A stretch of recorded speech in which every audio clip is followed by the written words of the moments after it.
Jesus Christ. The centurion's sense of unworthiness and faith.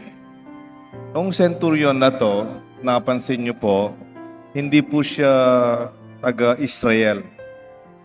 More or less, hindi rin po siya Jewish.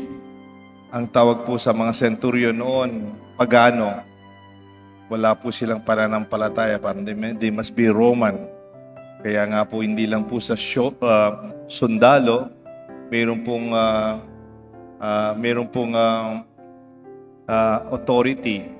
Pag centurion ka, sabihin meron kang 100 soldiers under your centurion, 100 under your authority. Hindi lang po siya man of authority, hindi naman taga roon, hindi naman kamukha parang, pero very generous po siya. Sinasabi ng mga nagpunta kay Jesus, pinagawa niya ang kanilang sinagoga. Parang benefactor siya. Parang nangyari, papagawa tayo ng chapel. Siya yung nagpagawa ng chapel. At sabi ng mga Jew, mga Hudyo, mabait po yan. Mapagbigay po yan. Generous po yan. And the elder Jews came to him and urged him to heal the centurion's servants. Take note, wala man po sakit yung centurion. Yung may sakit yung kanyang slave. At take note, nung unang panahon, when you are a slave, parang binibili ka lang. Parang gamit ka lang. Pag hindi ka na pwede, may sakit ka na, papalitan ka lang. No, parang hindi naman ganun kabigat yung relasyon. Pero siya, he cares for his servant, his slave. Kaya nga, Jesus saw this. He must be a good man, a generous man. Therefore, the Jews considered the centurion worthy because all that he have done for them. But Jesus likely looking in a different perspective.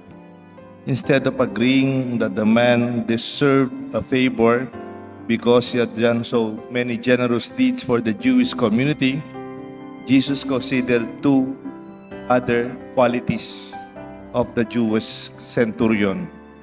Una, his humble acknowledgement that he is unworthy. And second, his extraordinary faith.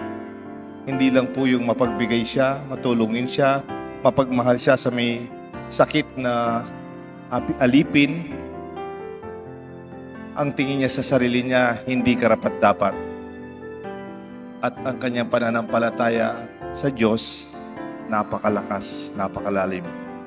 Pwede kasi nagbibigay ka. Halimbawa, magbibigay ako ng malaking contribution sa pinapagawa niyong chapel.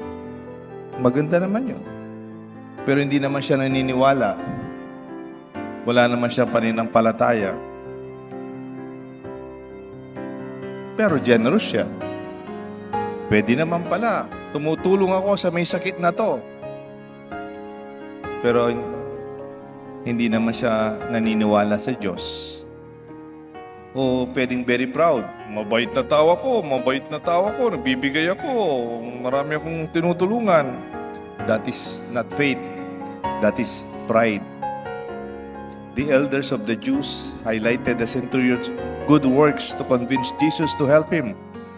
But the centurion himself understood that his actions did not make up to be worthy to approach Jesus.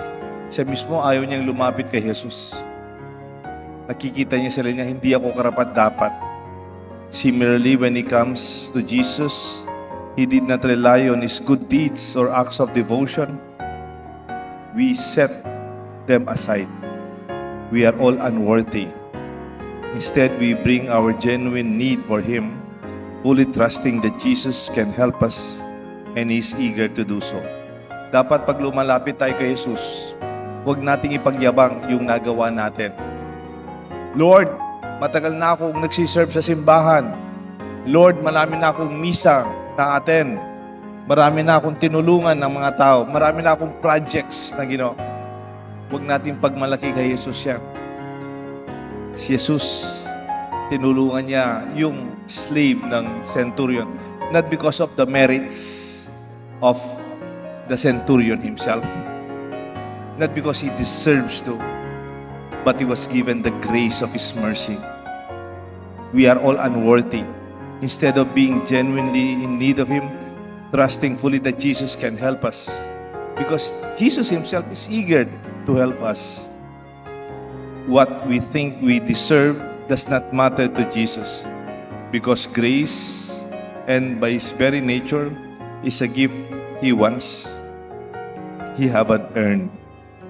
Binibigay ni Jesus ang grasya, hindi dahil mabait siyang tao o marami siyang nagawang mabuti, dahil mabuti ang Diyos. Regardless of what you deserve, your faith brings you to Jesus, and it's precious to him. He treasured it just as much as he treasured the centurion's humility and faith. The centurion trusted Jesus to heal his servant from afar, and can come to Jesus with the same trust. Kahit hindi ka na lumapit dito, Jesus, alam ko naman, you can heal him. Instead of boasting about his good works or generosity, the centurion humbly acknowledged his unworthiness. Hindi man ako karapat-dapat sa iyo. Jesus has the authority and the desire to hear your answer, your question, your needs.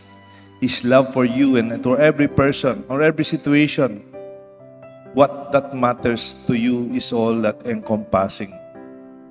Ang mahalaga, mahal ka ng Diyos. Kahit anong ginawa mo, kahit hindi ka kasing buti ng centurion.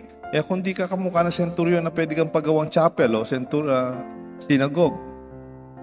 Pero kabutihan ng Diyos nananatili. Jesus has authority and the desire to hear your answer. Kaya every Mass, di ba, pag nagsisimba tayo, we repeat the centurion's word.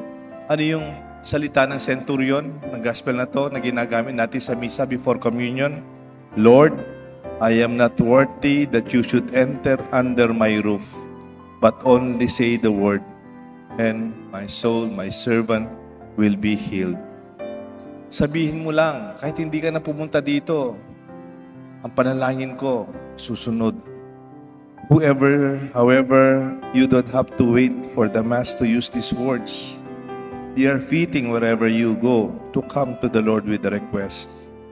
None of us are truly worthy to approach Jesus, but each of us is invited to welcome and welcome by Him.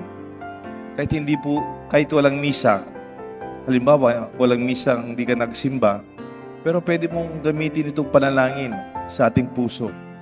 Lord, I am not worthy, but only say the word, and my soul shall be healed. Sa misa naman, di ba? Ganun din naman. Bago natin sabihin yon, hindi ka pa man naghingi sa Diyos, ini-invite ka na niya. Pag tinaas ng pare yung hostia before communion, sasabihin natin, blessed are those who are invited to His meal. Nuanla ring mayaws, tanggap kaya, king kayang pamakinabang.